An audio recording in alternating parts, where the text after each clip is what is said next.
Him and I met in 2005, and this young guy, whippersnapper, and but he was music director for Jill Scott, and I came out with Latifah, with Queen Latifah, and we did a run together, and we met then. And were you 20 years old yet? Were you? Oh, 5. Yeah, I was about 22. Yeah. 20. Anyway, he was a young guy, and the band was killing. Everything sounded great, and we met then. And so since then, it's been a great relationship, and I've seen him grow and work and keep a strong work ethic and across genres, which is really important. I think that we all have things that we love in terms of music, what we love to listen to, and what we love to play, and what we aspire to do. One of my first early gigs besides Jill was Mary Mary, and that really opened me up to what I deemed West Coast musicianship. Mm-hmm. Met Teddy Campbell as well with Rickey, but he opened me up to Mary Mary, and so when I got the Mary Mary gig, I don't know if I would use my Jill Scott guitarist, for instance, for that. Right. Everybody can do a lot of different things, but as MD which is what we're talking about. It's your job to cast those parts correctly, and so I got the killingest church cats that I knew were also just professional in general. So it's about knowing your strengths as a musical director and who to hire. Now, I will say this, to fast forward many, many years, and I don't want to skip steps, but as I was able to meet people in my squad like Brian Fraser Moore, or meet people like, Keep Rolling with Smurf and Daniel Jones and Justin Gilbert, those guys are chameleons like myself. So, Brian, who I deem one of the best drummers in the world, he has done probably for the last 7 years, like every gig with me, because when he's available, because he can do any genre of music. I mean, he engulfs himself. If we're doing Tim McGraw, he's going to shed what that country sound is, the drum sound, the fills that it takes. If we're doing, he does Madonna. If we're doing Justin Timberlake, he's jumping into what that genre of music requires and is able to switch brains that fast. I've had to do that in order to ascend through not just being the Philly soul guy. And so what that took from me is a lot of hard work, dedication, knowing my weaknesses to try to get better. I still continue to take upright bass lessons because I want to get all the calls. You know what I mean? I was just eavesdropping on my mentor right here. He needed upright bass. I'm like, yo, I'm available. You know what I'm saying? No, but I'm being serious. It's like if I can't do that, when I was growing up, in my head, I was like, yo, I want to be able to do everything and do it well. Like that's the thing. There's this new generation. This is me and you talking. Nobody's here. This new generation. These young guys play everything. They sing. They doing tracks. But I'm like, what is the one thing that you do best? I'm an advocate for having to do a lot of different things, but just know what your strength is so that when you meet Rickey or you meet myself, you're able to say, this is what I do. Sometimes people are spread a little bit, and I personally don't know what the main thing is that they do. So, as MD, it's our job to cast. That's a big part of my process right away. When I get the call, who's going to do Miley Cyrus dope? Who's going to do Migos the best? You know what I mean? Like, it may not be the same cast of characters. One of the things that I did recognize, though, is that I saw Rickey and Greg Gaines and a couple other major MDs kind of rolling with the same cats. We're talking about and celebrating this high achievement, which I'll get to as well, about what it took to get this nomination for him, because this is a big process and it's a long ride. I mean, so have your goals set, but be realistic about it. I mean, it's step by step. You don't just wake up and you're born and you're running. I mean, it takes time. And so you have to be patient with yourself and do the work. I mean, the work's going to speak for itself. A lot of people say to me about, well, can you refer me to Adam? He's putting something together, I heard, and the answer is no, I can't, because I don't know what you do, and so I'm careful to not just send someone and waste his time. Now, but the part is that if you do what you're supposed to do, believe me, We'll find it. He'll find you. Yeah. He'll find you. He'll hear about you because you're doing good work. But if you make a mistake, I make them every day. It's not my last one I'm gonna make. I'm gonna make a lot. But the thing is how you recover. That's the key. How do you recover from that? And how do you say, you're right, I was late. And he said, look, the flight was late, blah, blah, but the bottom line is if you're late, it's poor planning. You just didn't plan well.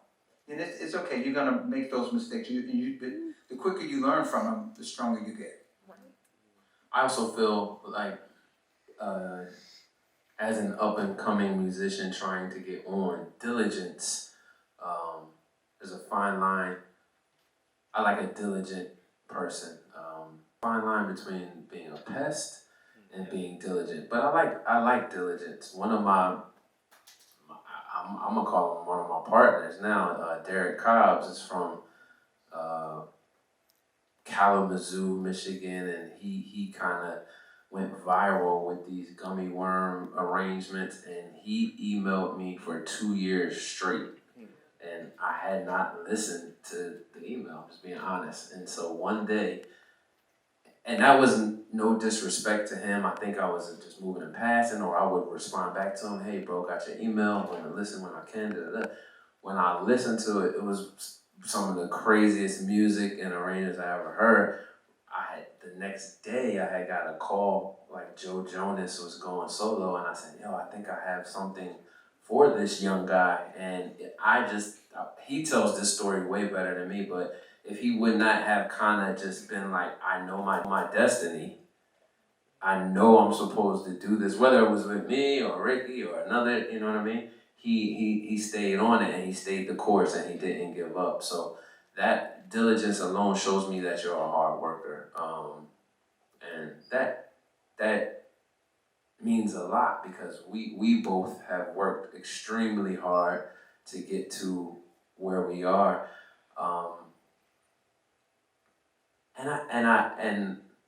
I'm gonna speak for him for a quick second and know that we both didn't do it for the accolades. We do it for our own self-excellence and the standard that we have for ourselves. When I got the call that we were going to do the Super Bowl, I wasn't like, oh, I'm about to win an Emmy. Right.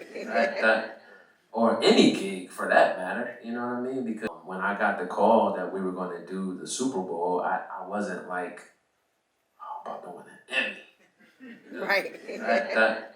Or any gig for that matter, you know what I mean? Because I'm not going into each gig, I'm trying to give 100% everywhere I am, whether it is, me at Sayers or me at the Super Bowl. It's like, you never know who's watching, I didn't know the Television Academy, I'm gonna be honest, I didn't know the Television Academy was watching that how they were. And that's something else we can talk about, is that sometimes you think a certain gig is the one. Well,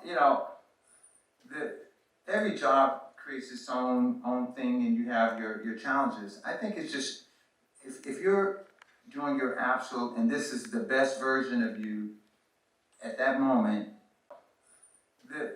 Every job creates its own thing, and you have your challenges. I think it's just if you're doing your absolute, and this is the best version of you at that moment, then anything can happen and the magic can happen if you just get out of the way. And I think a lot of people just get in their own way and they want it so bad, but they want it for the wrong reasons. Yeah. And I think it's just, make the music you make, work hard, I mean, there are a lot of great bass players and there are a lot of, I don't even put myself in that category, but that's not my goal to be the best bass player or better than them. My goal is to be the best me today. So I'm gonna work hard and be the best I can. I don't have any competition because I'm it. Like, I have to be better tomorrow. That's my job. And I couldn't be Adam and he can't be me, and we're good with it, He does what he does, I do what I do, and we make music. And so it's a family, it's not a competition thing, we make music and we help each other with, hey, I've got this project, I got this, can you help me? Or I need some advice on how to handle this situation. It's more me calling all the time for the advice. I don't mind that at all, and thankfully he picks up every time I call, so I'm appreciative because it is a community. It is, and I think it's important to understand that people innately, they want to help, people want to help you, and so, I made cold calls to people who said, I'm trying to do this and I don't really know how to do this. And a lot of it is really simple, is that they're hitting their head on the wall because they want this one thing so bad that they're gonna keep pounding and hit this wall instead of being open to all the possibilities, all the musical possibilities. And not everyone, just like actors, not everyone is gonna be in front of the camera. But there are a lot of jobs. Working on the Grammys or shows like that, where I may be music director for the show, but there's 300 jobs there. So you're still around the thing that you love to do, and maybe that's not for you, and you have to be okay with that as well. I tell some singers, they go, well, I want to be an artist. Okay, great. So could you stand next to Adele and sing with her and be on par? Is that something that's possible? And you said, okay, well, maybe one day I can, but is your voice strong enough? Do you have the passion? Can you stand next to Aretha Franklin and sing? It's just, that's the real litmus test, is that, can you do that? Be honest and ask the people who you really respect, do I have what it takes? And if I don't, do you think I can get it? Just be honest. The Academy. Yes. So my first nomination was 2005 when I met you, and but I didn't know that the work that I did on TV qualified, and I think that all of us, because of lack of information, we just don't know, and so what you don't know really affects how you can move forward. And I didn't know for years. I'd been doing music on TV since 1989, but no nomination. And I thought that the Academy didn't like the stuff I was doing because I never got a nomination. But you have to understand the process. In order for it to be taken in consideration, you have to submit it. Didn't know. And that year that I was nominated, I actually did submit it. Someone from the show submitted it and said, here, you should submit this here so you can. I was like, what do you mean submit? So it's that information. But from that point on, you can't change things if you don't get in the game. You can't sit on the side and complain about what's not happening unless you're doing your part. So I joined the Academy and then I became active in it. I wanted to be in it and more outreach. And that's how I ended up becoming the governor for the music branch. And this is my 5th year now, and it was outreach for me. It was calling Adam, it was calling all the people who make music on TV. If you're a music director, a composer, whatever it is, you qualify. If you make music on TV, you qualify to join the Academy. It's that simple. It's not all this trickery or anything. You make music, submit your stuff. This is the way to do it, here's the thing, call me if you have a question about it, you know. And that's the thing, it's not for me to find that out and then, but I'm not gonna tell anybody else because I don't want no competition. I ain't having nobody submit nothing. You know, I mean, tell everybody. If you're a music director or composer, whatever it is, you qualify. If you make music on TV, you qualify to join the academy. It's that simple. It's not all this trickery or anything. You make music, submit your stuff. This is the way to do it. Here's the thing, call me if you have a question about it, you know. And that's the thing, it's not for me to find that out and then, but I'm not gonna tell anybody else because I don't want no competition. I ain't having nobody submit nothing. You know, I mean, tell everybody. Here's an MD gem. It's like, I don't have a problem, neither does Rickey, like giving people credit of what they do. Because our job encompasses so much more than music or playing the bass. A couple different older guys tell me they like the way I give credit, or I'll tweet, you know, Derek Cobbs did this killing arrangement for me for da da da da. I'm like, he did. I don't, you know what I mean? It's like, I don't have a problem him getting that credit because trust me, if it goes wrong, I'm gonna get blamed for it anyway. So it's like we get the good and we get the bad. A lot of people don't see that all the time. But being an MD encompasses so much more. So I've learned in my last 6 to 7 years how to delegate. I've watched people have the title of MD when I get on the Grammy stage, and there's so much more that happens than just music. I hear in the audio truck or broadcast that they need an answer from the MD, which has nothing to do with music. They need a cue. Lighting needs a cue. Video screens need a cue from the musical director. It has nothing to do with playing the bass. So our title comes with so many other jobs, and I think everybody on your team winning is just a plus for you. That from my own personal moniker, that's kind of part of my calling and my ministry is like, I just want to see people win, man, like for real. My friends, I just want everybody to win. I want them to be able to feed their family and eat, and it's a good thing. It has nothing to do with if you don't get the call or anything like that. It's about how prepared are you in the moment so that you can keep getting the call as well. And how did you find out that you were nominated, and then what did you do when you found out? Yes, me and my wife woke up. Kevin Antunes texted me and it was like circles on a text message like, yo, I think you just got an Emmy nomination. And I was like, babe, I think I just got an Emmy nomination. Started getting a bunch of emails. Justin called me, congratulated me, and it was a little surreal. It still is, I gotta be honest. Growing up, I don't know if I knew that doing something I loved this much and not for money and not for the accolades would get me this nomination or any nomination for that matter. This is just driving me. Like I'm about to be greater, you know? This is not the end all be all.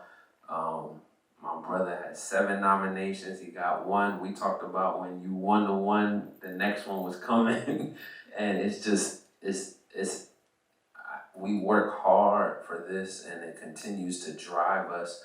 I'm excited. I was excited when I found out, but I know it's still not the end. You know what I mean? Or I don't want to say the end. When I found out I won, man, I jumped on top of the bed. I jumped up and down. I was crazy because to see your name there, it just means that your peers recognize the work you do. For sure. You know, We do so much to support artists and to have them shine and to have them win. right. So when you do see your name, it's a whole nother. It's a big deal, and you know, I don't take it for granted. And someone said to me right after I won last year, said, "Man, you finally got what you deserve." I said, "No, I actually deserved it every single time. Because every single time I did my best work, but it wasn't my time. And I'm okay with that. So if that time never came, if I never had a nomination or a win, man, I'm doing my best work every day. Like, I'm working hard. I know, just looking at what Adam does, I know for a fact that he don't sleep. You know, because I know what it takes to get that work done, and or that volume of work done, you know, and multiple shows going all at the same time. I mean, having 4, 5, 8 shows going at once, and all those moving parts, and all those different bands, and all those different artists, but tell me, how do you handle someone that's challenging, like someone who has a difficult personality? A strong personality, how about that? Strong. It ain't difficult. Let's just say I was on tour with Kanye, right? And huge learning experience for me because I had never encountered anyone like him before. Rewind just a little bit, I did probably my first big gig was 2003, Jay-Z, Fade to Black. It was like his farewell concert. Right. He was retiring. And one of my other mentors, Questlove, was the MD. I just played bass, and I met this kid. He had a little pink polo on. He's like, yo, we should make some music there. I'm like, what's your name? He's like, Kanye West. I'm like, all right, man, let's link up. It's cool. You know, that was 2003. Fast forward 06, you know, he has his first album out, second album's coming out, and then he was the best in his head. You can't tell me nothing. You can't tell him anything. And so I try my best to use each personality complex, good or bad, as a learning experience for me. Kanye's forcefulness, Kanye's intensity, his stubbornness, how we used to walk to the stage and be like, Adam, y'all forgot to tell you, I'm only gonna do one verse tonight of Stronger. And I'd be like, yo, but we walking on stage, he's like, just make it happen. Okay. That's my job, right? You know what I mean? So that gig for me specifically was a learning experience, and I used that to say I felt like I could work with anybody. So that prepared me for a more even temperament person, that prepared me for another icon that I was able, you know, the next person that I was working with that may or may not have had that similar personality, but each artist, each gig for me is a stepping stone to teaching me about myself, teaching me how to handle personalities, teaching me how to handle them as an artist, because, you know, I keep going back to say, you know, being the MD is almost half just about music and more about managing time, managing people, managing space, managing, managing their life sonically. So cool about, man, trust me on this. I'm like, yo, but we just rehearsed for 2 weeks, a whole nother way. Yo, I just want to change it because da-da-da. And then as a side musician, as a side man, because that's really, you know, I understand the title of MD, but we're there to support the artist. When their idea works, right, and you see 20,000 people respond to their change when I had a different idea, or we may have came up with something different a week ago, there's nothing that I can say. You know what I mean? When it doesn't work, hopefully you have an artist sensitive enough to say, hey, let's go back and try it that way or whatever. And sometimes that happens, sometimes it doesn't. But either way, it's my job to support their vision. It's our job to not only make them the best that they can be on stage, but protect them at times. You know, I've seen Rickey on set for a show like Idol or The Four or something like that, and he's very encouraging to the new artists, but he's also protecting them, and I don't even know if they understand that. But he's saying, hey, stick to the melody right there. Like, people know this song. This is an exact conversation he's had with people. I've been there. You know, if you want to win, do what's familiar to people. You don't have to play riffs and da-da-da. When he says that to a vocalist, I listen, because I'm equating that to how I play the bass. Mm-hmm. You know what I mean? I'm taking each gem from everybody. I'm saying him specifically because I've heard him have that conversation. But if he says, yo, stick to the melody, that means he's telling the vocalist, right? In my head, I'm like, that means as a drummer, don't just go off on your own thing. Like, if that's not the verse, don't play the ride cymbal. That's everybody. There may be something I say that resonates with you, and you go, got it, thanks. I got it. You know, this line, this key, approach this note this way. Maybe the song is just bad for you. You just, you know, you're first of all, don't try to sing Aretha Franklin's song. Just don't. Don't do it. You don't do it. She's Aretha. You're not. And the problem is that not only is she amazing, but everyone's listened to this 3 million times. They know every lick. So now you're going to try to infuse like 15 of your best licks in the first bar. And it's just Not cool. yeah. It's not music either. Because you're not singing from your heart. You're singing from your head.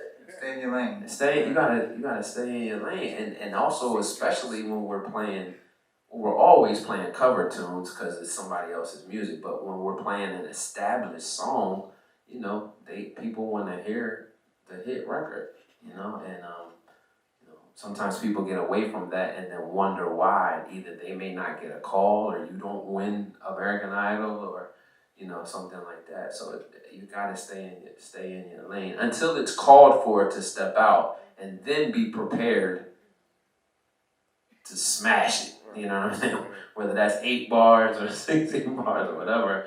But something he told me is, man, we don't get paid by the note. That's true. That's You true. told me that. But the job we do is really easy. I mean, you know, especially when you're in it, because the job is simple. Our job is to add value. If we're not making it better, then you probably got the wrong guy. You know, and I'm not the right guy for everything, and I'm good with that. I know where I can be effective. If I can help and make it better. The way the internet has taken over popularity can be very confusing a little bit. A lot of times we turn on our radio, we're not necessarily listening to the best vocalist, but we're listening to the most popular. Come vocalist. on now, say that again. Which is not necessarily a bad thing, because they're popular for a reason, but you just gotta find out why. You know, I love Drake. You know what I'm saying? I don't think Drake can do any wrong on the radio right now, but he has different, better songs than maybe what he puts on the radio right now. But it's like he's popular, so he can win. You take somebody like her music. I don't know if you're familiar with her. Like she I remember playing with her when she was 15. I think she's 20 now. So long story short, she did BET Music Matters stage when Rickey was the musical director. And then she disappeared for 5 years because it wasn't her time. Rickey talked about it being your time. She has a popular song out right now called Focus that I heard in 2016 that just got on the radio in 2018. You know what I mean? So there's no wrong way to grind or to up as an up and coming artist, because if you believe in a song or if you believe in your artistry, you gotta stick with it. You just gotta stick with it and do what it takes to get it everywhere. That's uploading it. That's playing it at local shows. That's giving it out for free, just so that the ears can get on it, and you'll build a following. I feel like that. Good things are gonna rise to the top. Trendy things can rise to the top as well, but it may just be for a moment. So you just got to figure out what type of artist you are. Are you in it for the long haul and you want to be timeless, or is it just the new wave, which is cool too? You know. One last question: payola still prevalent among like, you know, different radio stations and things of that nature for us getting your music out? Yes. Thank you, man. Good to see you, bro. Make sure I get a hug before you leave. I ain't lying. Sir. Hi, how are you? How are you? What's your name? I'm good, thank you. My name is Luke Strand. I'm a teacher here, actually. Cool. At mine. I wanted to know, in either of your opinion, any trends or fads, either in production or songwriting or arranging or anything that you think might be on their way out, or if there's any trends or anything that you think are up and coming. You take that, cause I'll say honestly. I mean, I'm a woodshetter. Like I'm like in when it comes to work, I just lay out the work I have to do, and I'm like in it. And so I don't follow the trends. I don't follow the fads. I just try to make the best music that I know how to make. So I don't really know. That's a tough question because I honestly don't know if anybody knows what's next. Yeah. So I can't really say that something's on the way out. There's a trend now to do a lot of 808 drums. But I can't say that it's on the way out, you know what I mean? What I do find interesting, and I would like to ask you this, is that when you get, let me think, Daniel Caesar, or you get Maren Morris, or Kelly, or Chris Stapleton, right? And they put out this album with bass, guitar, and drums, and people go crazy as if that's not what we all kind of do. And listen, they're incredible artists. They deserve everything you get. I guess what I'm asking is that it sounds new at times because there is a certain trend of how production could be deemed popular. And so us as musicians, or I'm asking Rickey, while making records, don't be afraid to be yourself. Yeah. You know what I mean? Because Chris Stapleton, he just won Best New Artist. He's another one I can say that I saw him playing in 2009, you know, like at the local bar. But he never tried to go be Usher, or he never tried to go be Robin Thicke or anything like that. So, you know, the question that I have is that, you know, do you think authenticity will continue to rise or may rise or whatever? Well, the bottom line is, who's going to be you when you're trying to be someone else? There's a place for you that's unique and different than anyone else. Your DNA already says you're not like anyone else. So you have to believe in that. But we all are a result of all that we've seen, heard, felt. You know, you're unique in that way.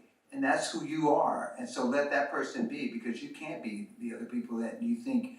And if you, like I said, try to follow trends, you're going to be left in the dust because you don't know. You know, by the time you get there, It's it's over. It's over. Yeah, so just make your best music and enjoy your life too. That's the other thing too. This whole pressure that we put on ourselves to be this, that, or what someone thinks we should be, or what our parents, or what our friends, or you shouldn't be doing that. Advice is what you ask when you already know the answer but wish you didn't. You want somebody to just kind of amen, be like, hey, so should I stick with this? Do you think I should stick with this? You like my song? Is it a good song? Is it, you know, like you already know the song's like either it's good or you know it sucks. You don't need it. Like go back and work on it some more, or change your mind. Work on a new song. Maybe that idea needs to be flushed out later. Keep it to the side though. Don't throw it away. Just maybe move on for a minute. Thank you, sir. Outdoor person, so my thing in the morning is I do a meditation when I wake up. Either do yoga, hike, walk, just do something physical, and I spend an hour with me. And I try to do that first, and that way I'm grounded for the day, and I'm really, you know, because the only attitude is gratitude. So if you stay grateful, then you're open to receive whatever things that are coming for you that are uniquely yours.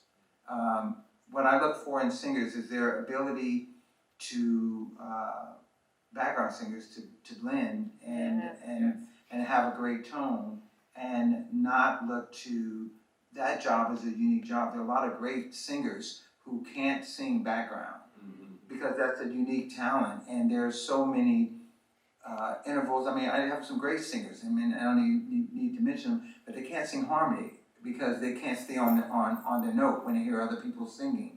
So they have to be the lead singers. So it never would have worked out for them.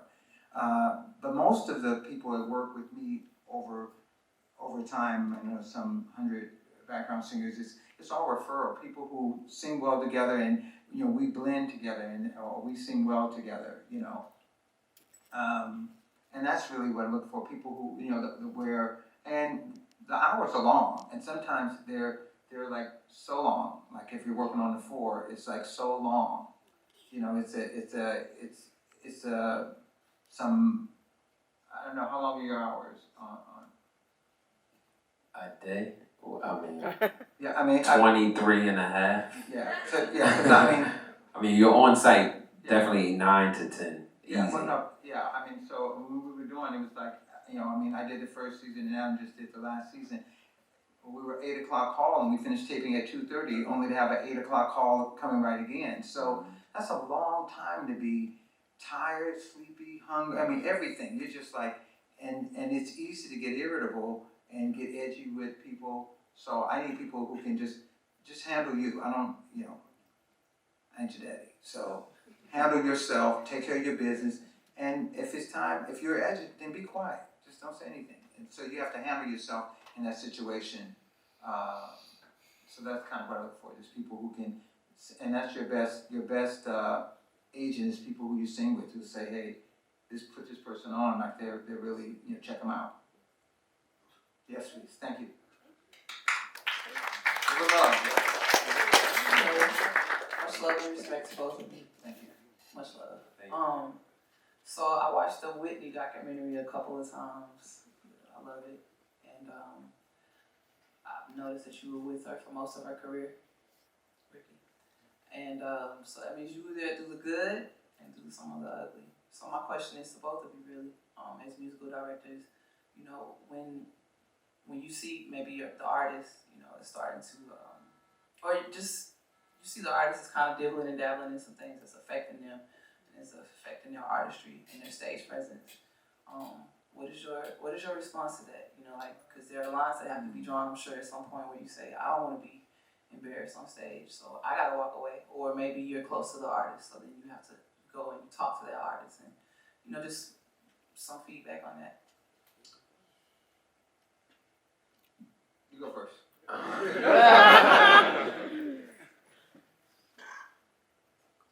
As great of a people person as I am, I really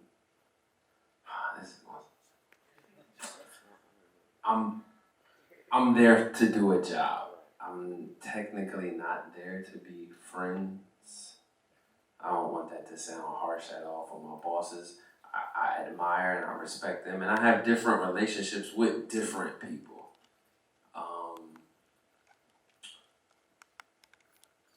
Eminem is a person I've worked with for the last 9 years. He has struggled with, documented struggle with drugs, and he's clean now. He's been clean for 6 years. It's amazing.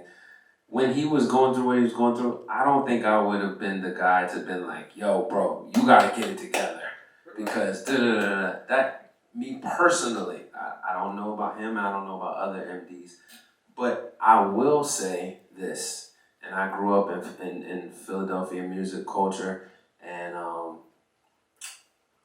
I try to lead by example in my life, in my lifestyle, and in my life as well.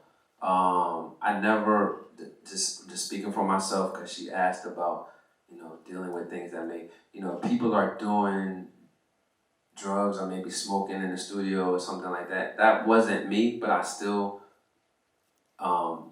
would either come around or not come around and do my job and then leave. And then once you gain that respect and people see that, I've been in sessions with the Roots and be like, yo man, no, put the smoke out. Adam about to come in and do the bass. And they may not have done that in the beginning, but they see me, and and they respect what it is. That doesn't mean people still don't struggle or do what they do, but I will say that I haven't technically been around that with the artists that I deal with. If they're doing something musically that I might feel embarrassed about, I will have a conversation with them. But as far as dealing with their personal addictions or personal struggles, I personally don't get into that too much. All I can really do is pray. And if they ask me, I will be prepared to say, this is what I think. But I don't know if I offer that. For me, I'm only speaking for myself. I don't know if I offer that right away. I am very encouraging. If I do see somebody going through something, I'll ask, do they need anything? But it's still in a more, I'll work for you type of way for me. The documented Whitney thing, which is a great question, and knowing what she may have ended to go through, that's a whole different animal. Because they were close, and when I heard the news, he was there, and I called him. I don't know if we talked that day because you were still at the gig, but that was his girl, so. Yeah, so she was 18 and I was 22 when we met. So she's like a sister to me.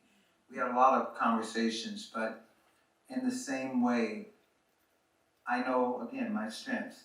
I'm not qualified to help anybody with any kind of personality or anything. I'm not qualified.